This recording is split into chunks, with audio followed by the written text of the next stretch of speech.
Here we have an iPad 7 that came in locally for no power. It's not charging. When you press the power button, it's not doing anything.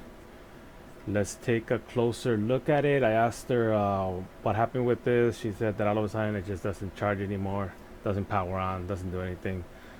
Let's take a look at it and let's see what's going on.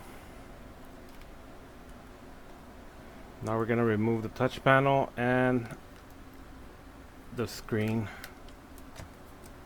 It's just four screws that hold the screen down. This is your LCD. And this is the touch panel. I put this blue tape on it so that dust doesn't get crazy, because when you open these up, a lot of dust gets inside, and then when you put them back together, you can see a bunch of dust inside and it looks shitty. So I use this painter's tape or whatever to keep all that dust from coming inside.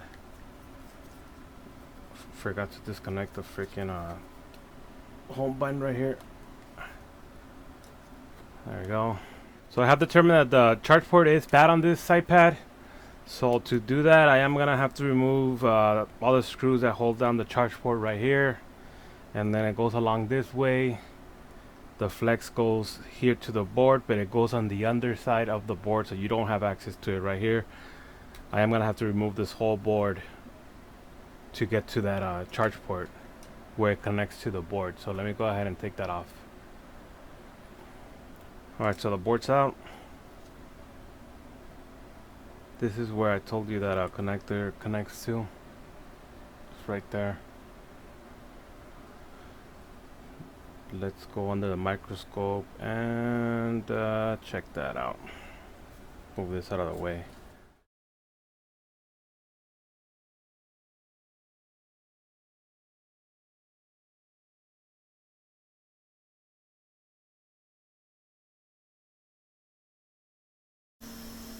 I'm just gonna try to cover all these joints, all these pads with the low melt. Try to get as much as we can on it, so when we come in here with the hot air, it'll be easier to pull it out. That looks good. Let's get the hot air over here.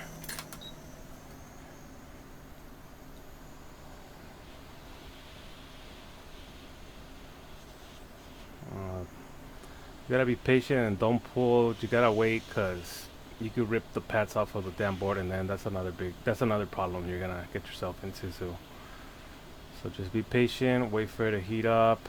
You see this ball still not 100. You gotta wait for that to melt.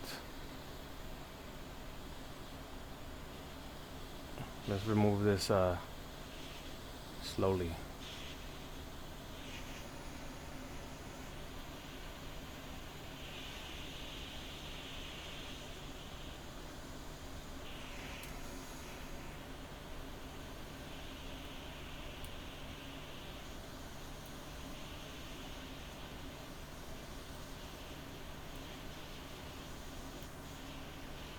Just like that.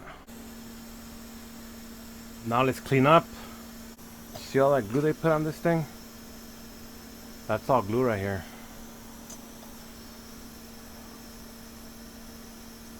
Oh, that pad. I think that pad moved right here at the end. That's the kind of stuff you want to avoid when you're doing this job. Just pulling these pads right here, because they're a pain in the ass to put them back if you mess it up. I'm gonna check it out right now. It looks like a ground pad anyways, but let me get this gunk stuff out of here. If I don't take this off when you put the other connector on, it's not gonna sit well. So you gotta make sure you clean it up pretty good. That looks good. Alright, that's looking good.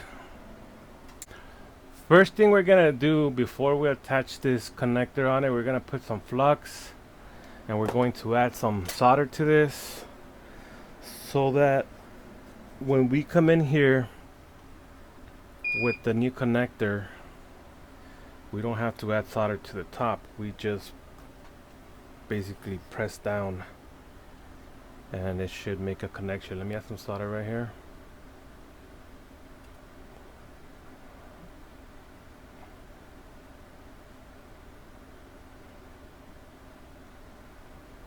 Just kind of want to go over them. Don't press down because you're gonna mess them up. That looks good. That's good enough. Now let's get that connector. Try to line it up with these pins right here. You can use these little squares on the sides right here as reference. You see how it has that little square right there? Line it up with the hole. Where's the other square? There it is. Line that one up. The flux also helps kind of like to, you know, keep it still. That makes this whole area sticky. That way you're able to solder in those pins. Now, once you get it to stop moving, okay, once you get it good right there, you can come in with your soldering iron, kind of like try to tack one of these down. Let's see, like that one, and this one right here in the corner.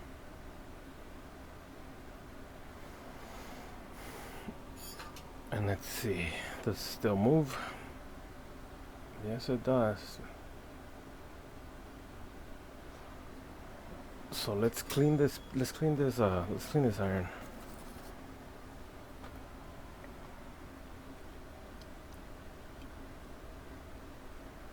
Clean it up. Just touch it.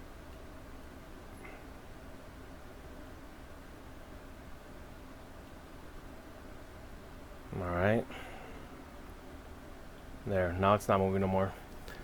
Now what we're gonna do is, once we have those two corners that are already making a connection, then it gives you more stability on the flex connector, so you can come in and retouch all of those. I'm gonna try to speed up a little bit because this does take a little while. So let me do that right now. There's a couple that don't have that much solder, like this one, that one, that one. So after cleaning up, let's put some fresh flux on this, and let's come back and retouch all of those.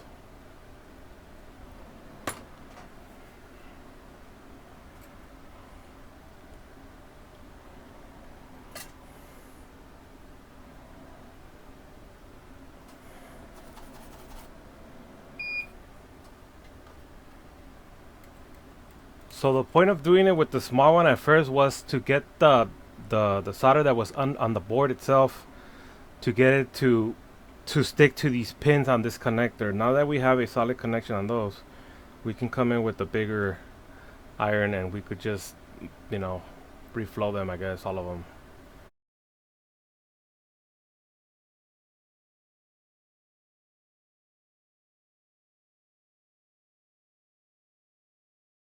They all have plenty of solder. Let's clean up again.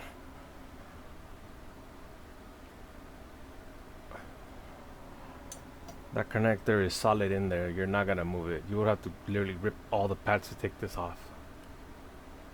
That looks good.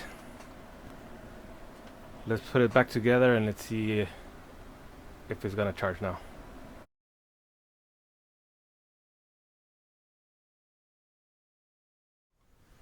So here's that iPad we just changed the charge port on. Let's get a lightning cable and let's hook it up and let's see if it's gonna charge. Automatically, I can see right here that it's already pulling 1.5 amp. Here we have the Apple logo. So it looks like the iPad's starting to turn on. Let's see it get to the main screen. Is the touch still working? Everything fine. The port is, it's in there. It's not gonna go anywhere. That's a solid connection it has right there. There's the main screen. Cancel. Everything works on it. Thank you for watching the video. I'll see you on the next one.